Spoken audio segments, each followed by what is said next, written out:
আমি আজকে বানাবো ছোট ছোট, দেখো এই যে কচি কচি আম নিয়েছি। তো এই আমগুলোকে এখন ঝড় বৃষ্টি বা হাওয়াতে পড়ে যায়, তো আমগুলো অনেকে ফেলে দেয় বা মাখাও খেতে পারো। আর এগুলোকে কেটে আমি রোদে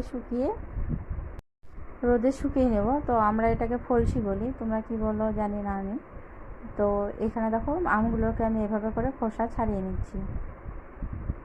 খোসাটা ছাড়িয়ে আমি আমটাকে 4 টুকরো করে কেটে নেব।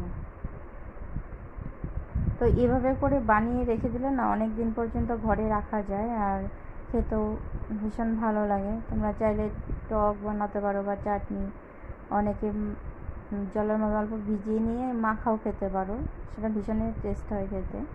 তো দেখো একইভাবে আমি সবগুলোকে কেটে নিয়েছি, মাছ বরাবর 4 টুকরো করে আমের যে বীজগুলো আছে ফেলে দিয়েছি। আর ভালো করে ধুয়ে আমি একদম বাইরে চলে এসেছি রোদে শুকা দিতে। তো যেহেতু একদমই ফাঁকা মাঠ বাইরে,